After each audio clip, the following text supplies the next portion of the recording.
राधे राधे। आशा करती हूँ कि आप सभी लोग खुश होंगे, स्वस्थ होंगे, मस्त होंगे। आज मैं आप लोगों को पूर्णमासी व्रत कथा को सुनाने जा रही हूँ। पूर्णमासी व्रत कथा, साथ में पूजन सामग्री, परिचय, पूजन विधि, इस प्रकार से संपूर्ण जानकारी आप लोगों को पूर्णमासी व्रत कथा के अलावा जो पूजा का तरीका है वह पूरा विधि विधान भी आप लोगों को बताने जा रही हूँ। कृपया मेरे वीडियो में अंत तक बने रहें। जैसा कि हम सभी लोग जानते हैं कि हर महीने पूर्णिमा तिथि आती है। पूर्णिमा तिथि एक अपने आप में पूर्ण तिथि मानी गई है। उस दिन चंद्रमा का भी पूजा किया जाता है। यह भी एक शास्त्रोक्त विधान है। शास्त्र में जो बताई गई विधान है उस अनुसार चंद्रमा की भी पूजा करनी चाहिए। जो कोई भी पूर्णमासी का व्रत करते हैं वह तो पूजा करते ही हैं, रात्रि में चंद्रमा को अर्घ देते हैं। और जो पूजा नहीं करते हैं वह केवल हाथ जोड़ करके शुद्ध मन भाव से, प्रेम से चंद्रमा का दर्शन करें, उससे भी उन्हें लाभ प्राप्त होगा। अब मैं आप लोगों को सुनाने जा रही हूँ अथ पूर्णमासी व्रत कथा। द्वापर युग में एक समय की बात है। यशोदा जी ने भगवान श्री कृष्ण से कहा, हे कृष्ण, तुम सारे संसार के उत्पन्न करता, पोषण तथा उसके संहार करता हो।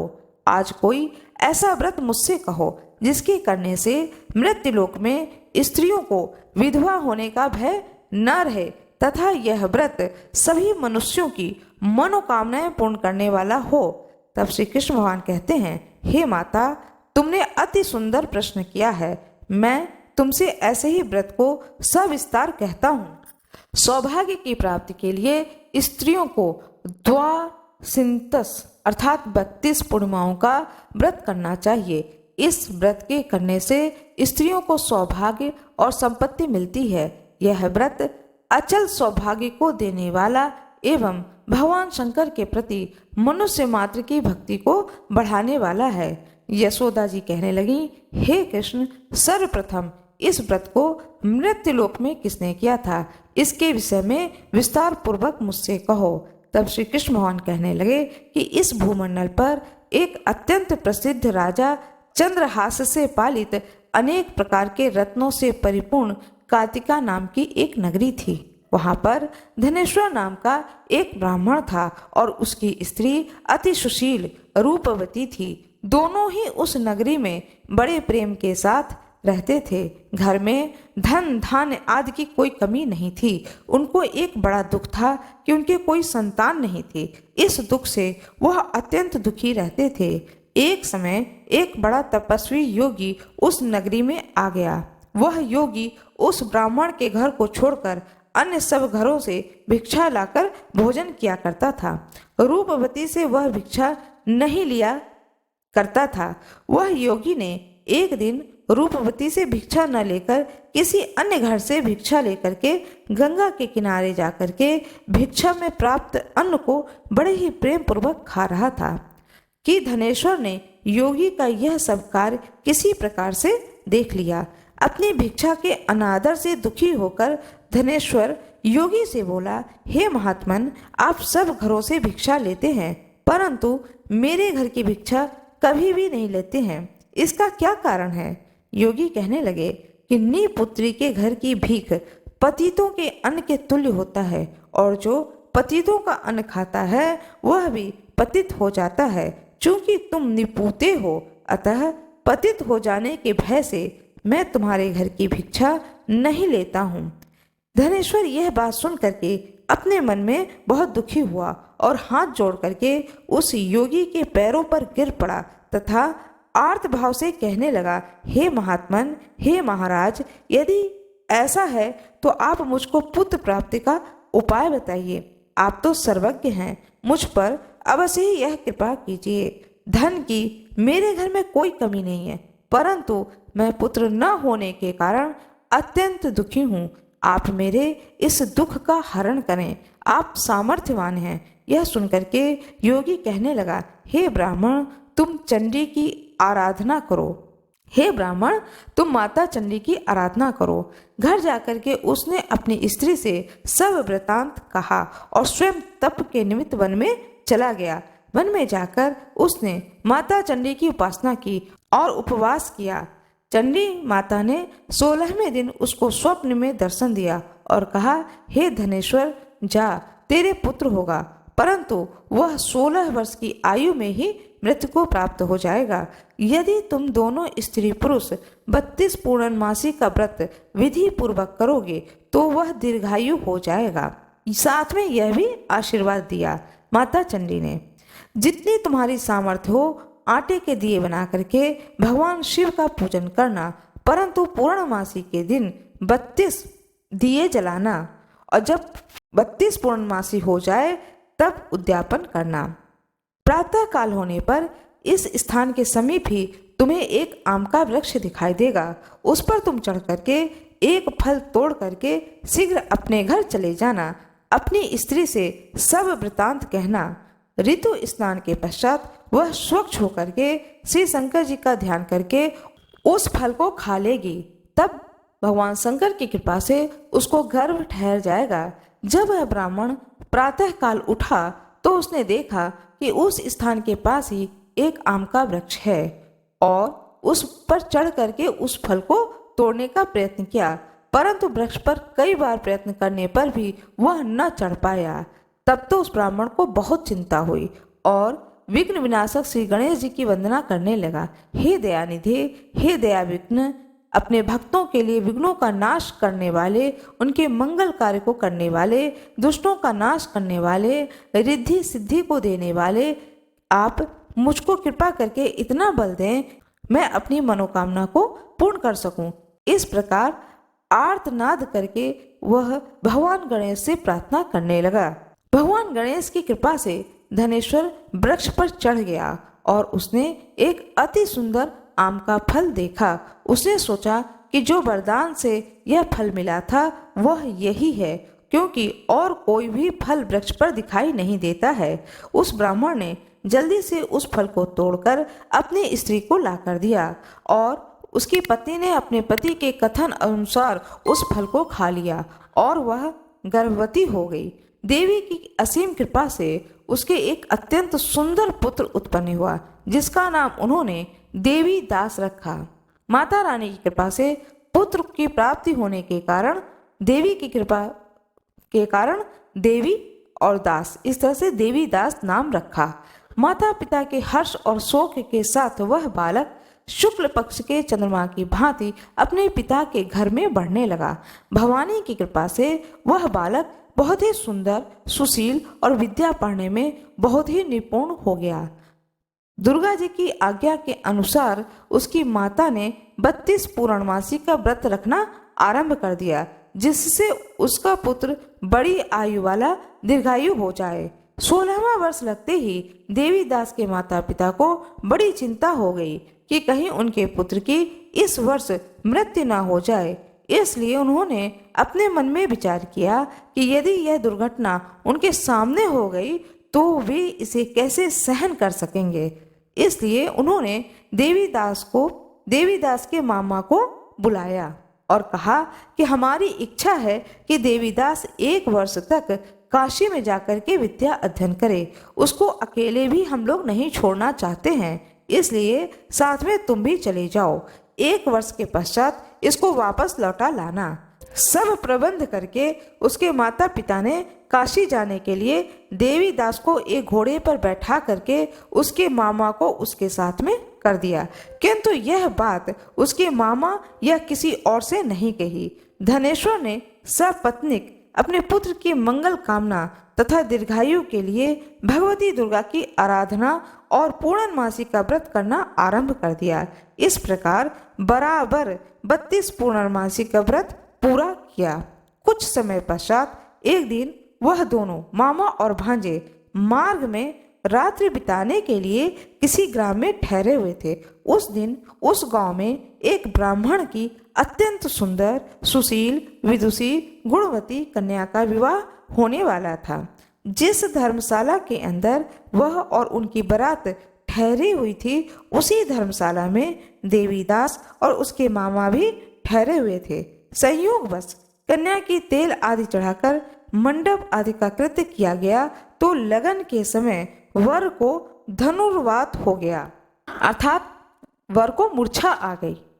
अस्तु वर के पिता ने अपने कुटुंबियों से परामर्श करके निश्चय किया कि देवीदास मेरे पुत्र जैसा ही सुंदर है, इसके साथ ही लगन करा देता हूँ और बाद में विवाह के अन्य कार्य मेरे लड़के के साथ हो जाएंगे। ऐसा सोच करके वह देवीदास के मामा से जाकर बोला कि तुम थोड़ी देर के लिए अपने भांजे को हमें दे दो, जिससे विवाह और लगन का सब कृत्य सुचारू रूप से हो सकेगी। तब उसके मामा कहने लगे कि जो कुछ भी मधुपर्क आदि कन्यादान के समय वर को मिले वह सब हमें दे दिया जाए, तो मेरा भांजा इस बारात का दूल्हा बन जाएगा। यह बात वर के पिता ने स्वीकार कर ली और उसने अपने भांजे को वर बना करके भेज दिया और उसके बाद सब विवाह कार्य रात्रि में विधि पूर्वक संपन्न हो गया। पत्नी के साथ वह भोजन न कर सका और अपने मन में सोचने लगा कि न जाने यह किसकी स्त्री होगी। वह एकांत में इसी सोच में गर्म निश्वास छोड़ने लगा तथा उसकी आंखों में आंसू भी आ गए। उसी समय वह वधू भी आ जाती है और पूछती है कि क्या बात है, आप इतने उदासीन क्यों हैं, आप दुखी क्यों हो रहे हैं। तब उसने सारी बातें बता दी उस वधू को। विवाह संपन्न हो जाने के बाद में वह जो कि भांजा था, वह भांजा उसे अलग कर दिया जाता है और जिस लड़के के साथ में उसका विवाह तय होता है उस वर के साथ में उस वधू को बैठा दिया जाता है। वह वर जो कि जिसके साथ में उस कन्या का विवाह नहीं होता है, वह वर सोचने लगता है कि न जाने यह किसकी पत्नी होगी। ऐसा सोचते हुए उसके आंखों में आंसू आ जाता है। तब वधू ने पूछा कि क्या बात है, आप इतने उदासीन और दुखी क्यों हो रहे हैं। तब उस वर ने उस वधू से अपने पिता और जिस लड़के से शादी हुई थी उसके मामा के बीच में हुई सारी बातों को उस वधू को बतला दी। तब कन्या कहने लगी कि यह ब्रह्म विवाह के विपरीत कैसे हो सकता है। देव, ब्राह्मण और अग्नि के सामने मैंने आपको ही अपना पति बनाया है, इसलिए आप ही मेरे पति होगे। तब वह कहता है कि नहीं, विवाह तुम्हारा मेरे साथ नहीं हुआ है बल्कि देवीदास के साथ हुआ है, उसे मैं लेकर आता हूँ। तब वह देवीदास को लेकर के आता है। वह वधू कहती है कि मैं आपकी पत्नी ही बनकर रहूंगी, किसी अन्य की कदापि नहीं। तब देवीदास कहता है ऐसा मत कहिए, क्योंकि मेरी आयु बहुत थोड़ी है, मेरे पश्चात आपकी क्या गति होगी, इन बातों को अच्छी तरह से विचार लो। परंतु वह दृढ़ विचार वाली स्त्री बोली कि जो आपकी गति होगी वही मेरी गति होगी। मेरे स्वामी आप ही हैं, मेरा विवाह आपके साथ ही हुआ है। मैंने अग्नि को साक्षी मानकर आपके साथ ही फेरे लिए हैं, इसलिए अपना स्वामी मैं आपको ही मानती हूँ, दूसरे को नहीं। आप उठिए और भोजन करिए और आप निश्चय ही भूखे होंगे। इसके बाद देवीदास और उसकी पत्नी दोनों ने भोजन किया तथा शेष रात्रि भी वे सोते रहे। प्रातः काल 4 बजे देवीदास ने भी पत्नी को 3 नगों से जड़ी हुई एक अंगूठी दी, एक रुमाल दिया और बोला, हे प्रिय, इसे लो और संकेत समझकर स्थिर चित्त हो जाओ। मेरा मरण और जीवन जानने के लिए एक पुष्प वाटिका बना लो, उसमें सुगंध वाली एक नव मल्लिका लगा लो, उसको प्रतिदिन जल से सींचा करो और आनंद के साथ खेलो कूदो तथा उत्सव मनाओ। जिस समय और जिस दिन मेरा प्राणांत होगा यह फूल सूख जाएंगे और जब ये फिर हरे हो जाएं तो जान लेना कि मैं जीवित हूँ। यह बात निश्चय करके समझ लेना कि इसमें कोई संशय नहीं है। यह समझा करके वह देवीदास वहां से चला गया।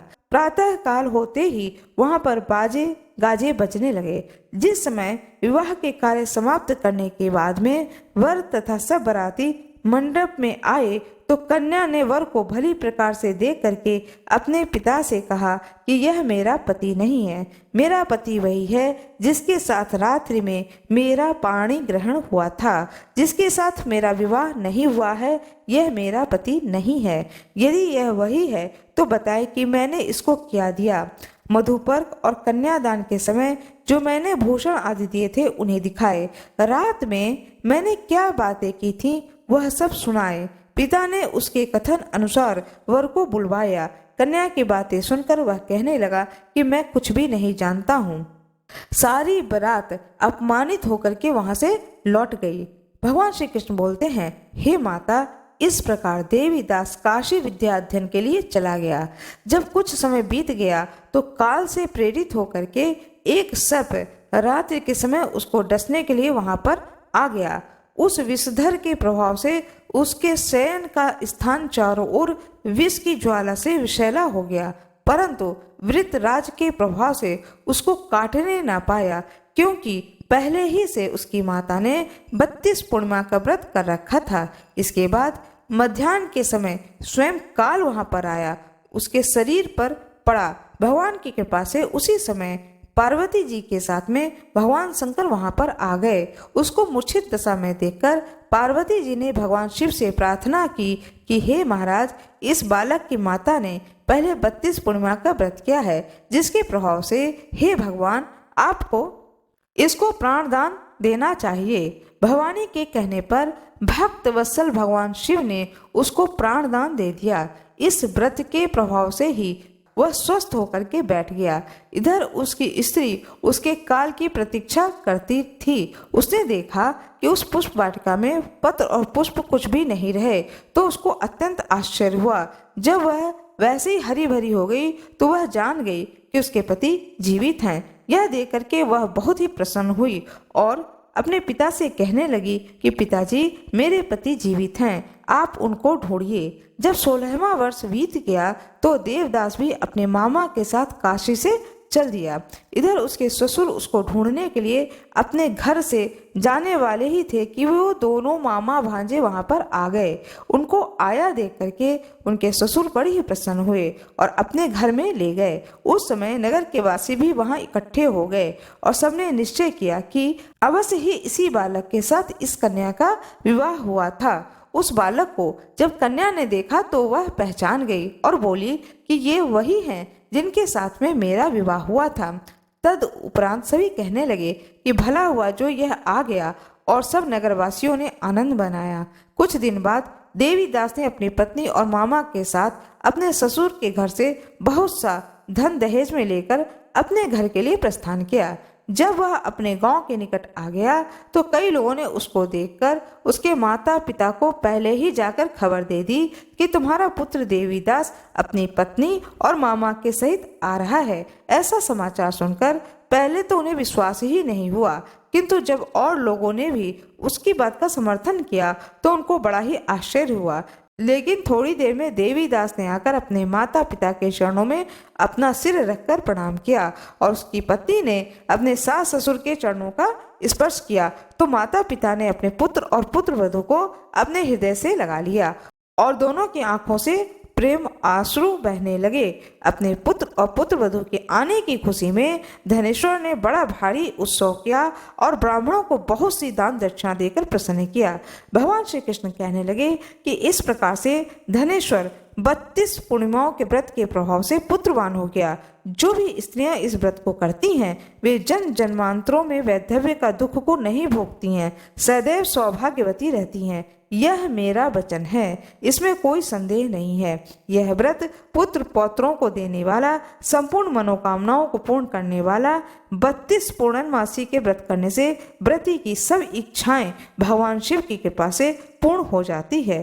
भगवान शिव की जय हो, भगवान विष्णु की जय हो, माता पार्वती की जय हो, माता लक्ष्मी की जय हो, भगवान गणेश की जय हो, श्री कृष्ण भगवान की जय हो, सभी देवी देवताओं की जय हो।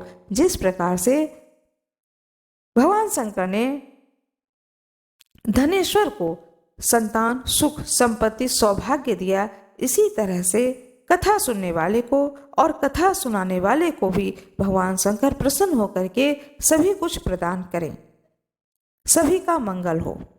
यदि कोई पूर्ण विधि विधान से पूर्णमासी व्रत को नहीं कर सकता है तो वह केवल पूर्णमासी व्रत कथा को सुन सकता है और सुनने के बाद में कोशिश करनी चाहिए कि दान अवश्य ही करें। यह बहुत ही फलदायी माना गया है। दान में सीधा दान निकालने की परंपरा भारतवर्ष में रही है, लेकिन अब समय बदल गया है, लोगों के पास सीधा निकालने का समय नहीं होता है। तो कोई बात नहीं है, आप दक्षिणा स्वरूप यथाशक्ति कुछ न कुछ अवश्य निकालें। देखिए, यदि आप सीधा नहीं निकाल रहे हैं तो 11 रुपये या 21 रुपये न दें, किसी भी ब्राह्मण को कम से कम 51 रुपये अवश्य ही दें, क्योंकि सीधा का अर्थ होता है एक समय का भोजन। तो एक समय का भोजन इतने में तो मिलता ही है, तो समय के अनुसार इतना अवश्य ही दक्षिणा स्वरूप किसी भी मंदिर में किसी भी ब्राह्मण को दान स्वरूप दे दें और आप कथा सुन लें। पूरा विधान ना कर पाए, व्रत ना कर पाए तो कथा अवश्य ही सुननी चाहिए। आशा करती हूँ कि आप लोगों को यह कथा अच्छी लगी होगी। यदि आप लोगों को यह कथा अच्छी लगी हो तो कृपया वीडियो को लाइक जरूर करिएगा, चैनल को सब्सक्राइब करिएगा, बेल आइकन दबाना ना भूलिएगा। लाइक करने में आप लोगों का कोई नुकसान नहीं है, सो कृपया लाइक जरूर कर दीजिएगा। आइए अब मैं आप लोगों को बताने जा रही हूँ पूजन सामग्री। दूध, दही, घी, शक्कर, गंगाजल, रोली, मौली, तांबुल, तांबुल कहते हैं पान के पत्ते को, पुंगी फल, धूप, फूल, सफेद कनेर, यज्ञोपवीत, श्वेत वस्त्र, लाल वस्त्र, आक का फूल, बिलपत्र, फल, फूल माला, धतूरा, बांस की टोकरी, आम के पत्ते, चावल, तिल, जौ, नारियल, दीपक, ऋतुफल, अक्षत, नैवेद्य, कलश, बाती, पचरंग, चंदन, आटा, रेत, समिधा, समिधा बोलते हैं लकड़ी को, कुशा, आचार्य के लिए वस्त्र। जो भी व्यक्ति पूर्णमासी के व्रत कथा को पढ़ेगा, सुनाएगा, वह उस वक्त आचार्य रूप में होगा, चाहे वो घर का सदस्य हो, चाहे आप बाहर से कोई किसी भी ब्राह्मण को बुलाते हैं, तो जो आचार्य होकर के बन करके बैठ करके आचार्य रूप में पूर्णमासी व्रत कथा को पढ़ेगा, पूरा मंडप को सजाएगा, उसे चाहिए कि वह नए वस्त्र को धारण करे, जिसे कि आचार्य के लिए वस्त्र कहा जाता है। अंगूठी, भगवान शिव और पार्वती की मूर्ति भी रखी जाती है, पाटे पर दूब, आसन। यह मैंने सारी चीजें आपको बताई हैं, साथ में भगवान विष्णु की फोटो। यह सारी पूजन सामग्री मैंने आप लोगों को बताई हैं। नैवेद्य में पंजीरी, पंचामृत, फल, मिठाई, भोग स्वरूप जो भी आप यथा संभव हो सके वह इन चीज़ों में से जो भी आपसे हो सके उनको अवश्य ही रखें। चूँकि पूर्णमासी का व्रत किया जाता है, इसलिए अनाज का प्रयोग, जो व्रती हैं वह अनाज नहीं ग्रहण करेंगे। उस समय कथा को सुनने के बाद में वह अनाज को ग्रहण ना करें, बल्कि जो प्रसाद स्वरूप जैसे पेड़ा है उसे ले लें, फल है उसे ले लें, और बाकी लोग सारी चीज़ें ले सकते हैं। प्रत्येक मास की पूर्णिमा को पूर्ण चंद्रमा का और तत्पश्चात सूर्य का तथा विष्णु स्वरूप सत्यनारायण भगवान का व्रत किया जाता है। इस पूर्णिमा व्रत के हेतु चंद्रोदय व्यापनी ली जाती है। इसमें देव पूजन, दान पुण्य, तीर्थ स्थान और वेद पुराण सुनने से अक्षय पुण्य मिलता है। यदि इस दिन चित्रा नक्षत्र हो जाए तो तरह तरह के वस्त्र दान करने से स्त्रियों के सौभाग्य की वृद्धि होती है। अक्षदी संतान यानी संतान जो होगा वो बहुत ही अच्छे होते हैं और बुद्धि से, शारीरिक रूप से, ज्ञान से, हर तरह से सक्षम संतान होते हैं। यदि किसी भी संतान का जन्म पूर्णिमा तिथि पर हो तो सौभाग्य आदि के लिए स्त्री को त्रांशित अर्थात 32 पूर्णमासी का व्रत करना चाहिए। यूँ तो किसी भी पूर्णमासी से इसे आरंभ कर सकते हैं, परंतु यदि मासों में सर्वोत्तम मास मार्गशीर्ष मास से आरंभ किया जाए तो अति उत्तम है। जब पूरे 30 पूर्णमासी व्रत रख लिया जाए तो उसके बाद में अंत में उद्यापन करना चाहिए।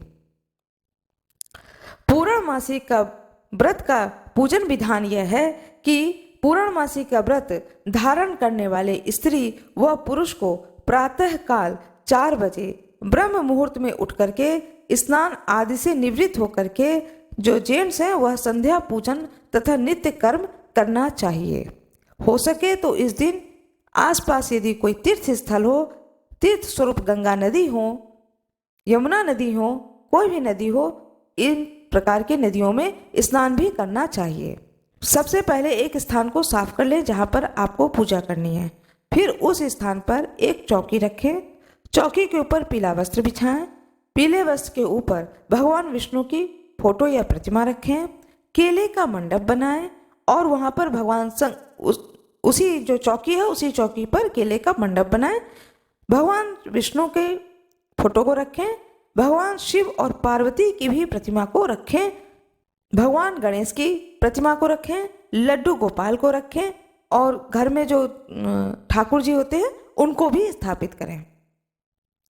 तत्पश्चात स्वयं नवीन वस्त्र धारण करके आसन पर बैठ करके ठीक भगवान के सामने नीचे जो आपने पाटा बनाया है या चौकी बनाई है ठीक उसी के सामने जमीन में आसन बिछा करके स्वयं भी बैठें।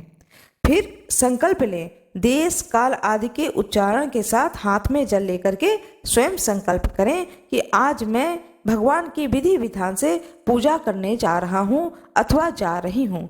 यदि आप संकल्प संस्कृत में ना पढ़ पाए तो कोई बात नहीं है, आप अपने हाथ में जल लें और जल लेकर के स्वयं भगवान के सामने बोल दें कि हे प्रभु, मुझे संस्कृत में तो नहीं आती है पर तुम्हें तो सारी भाषाएं आती हैं, मैं अपनी भाषा में बोल रहा हूँ अथवा बोल रही हूँ और जो भी आपको भाषा आती है उस भाषा में आप बोलें, अपना नाम बोलें, अपना गोत्र बोलें, अपना जिस देश में आप रहते हैं, जिस स्थान पर रहते हैं उस स्थान का नाम बोलें और तिथि बोलें।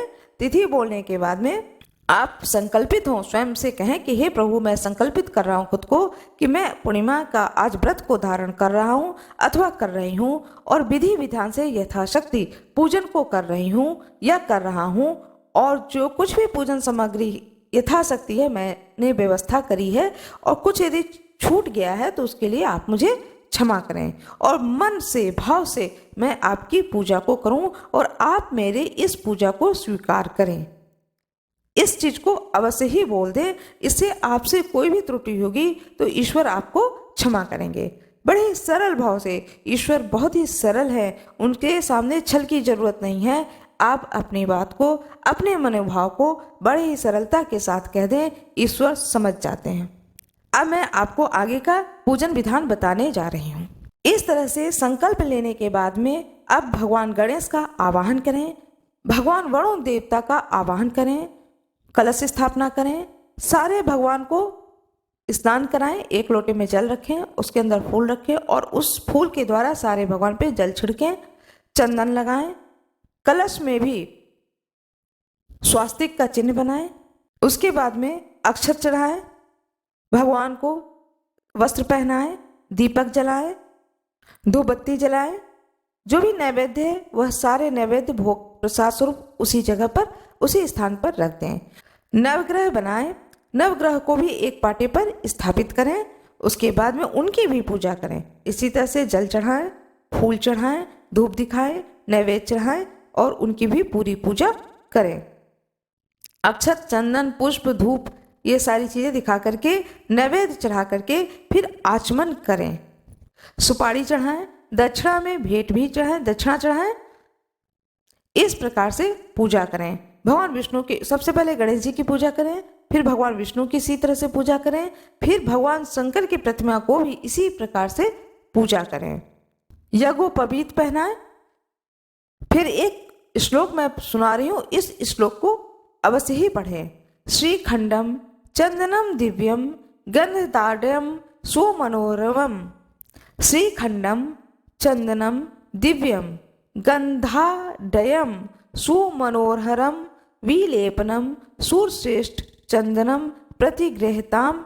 इस मंत्र से चंदन को अर्पित करें, अक्षत चढ़ाएं, सप्त धान को समर्पण करें, हल्दी चढ़ाएं, कुमकुम, मांगलिक सिंदूर। यदि कोई जेंट्स हैं तो वह माताओं को सिंदूर न चढ़ाएं, केवल रोली चढ़ाएं, और जो लेडीज हैं वह माताओं को सिंदूर चढ़ाएं।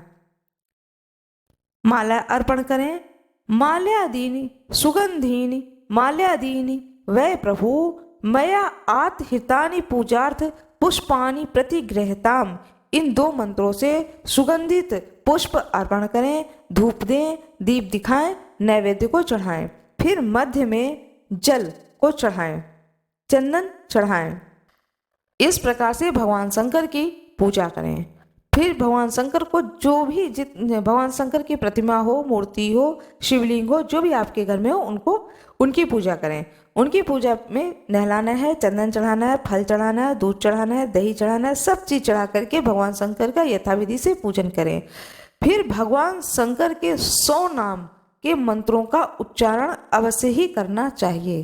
कहा जाता है कि भगवान विष्णु के पूजन में भगवान शंकर का पूजा करें तो वह 2 शक्ति के रूप में परिवर्तित होकर के यह पुण्य फल आपको 100 गुना अधिक प्राप्त होता है। इसलिए पूर्णिमा तिथि पर भगवान शंकर की पूजा अवश्य ही करनी चाहिए।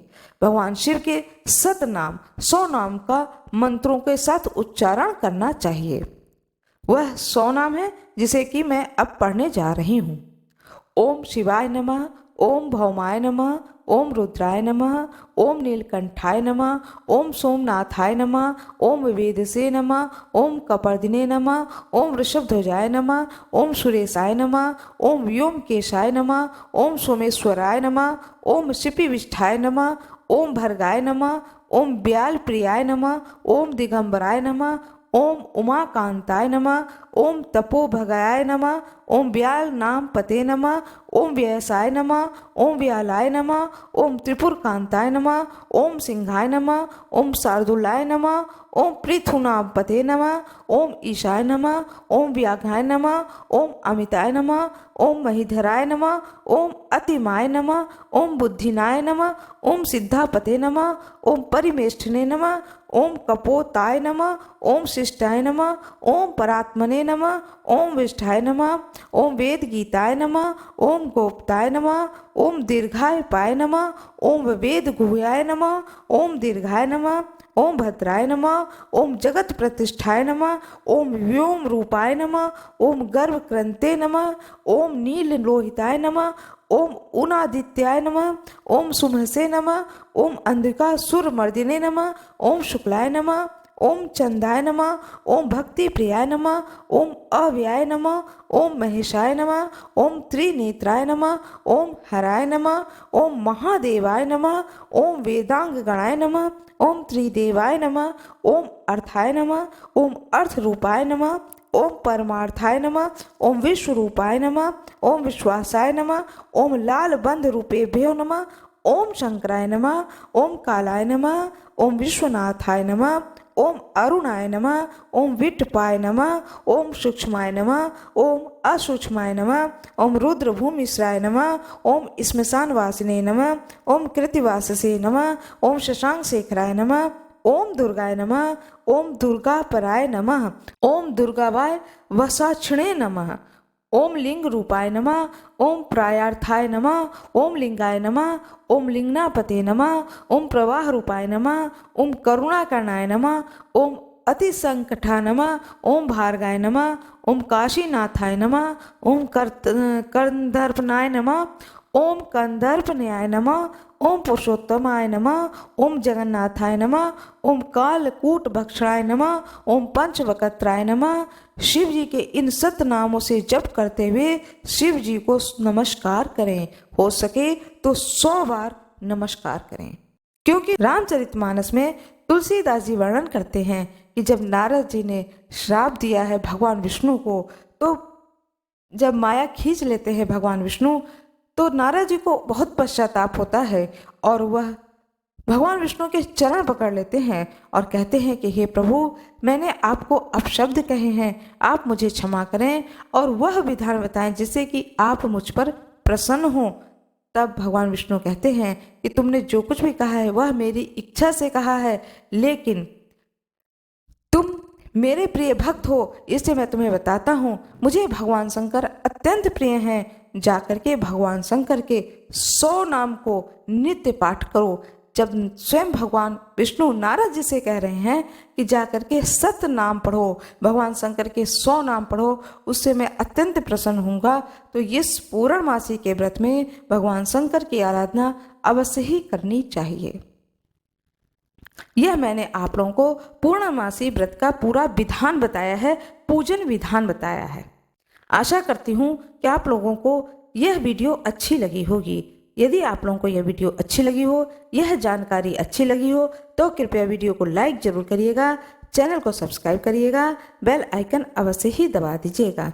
लाइक करने में आप लोगों का कोई नुकसान नहीं है, इसलिए प्लीज़ लाइक जरूर करिएगा ताकि यह सारा विधि विधान आगे भी लोगों तक पहुँचे। आप सभी लोगों का बहुत बहुत धन्यवाद।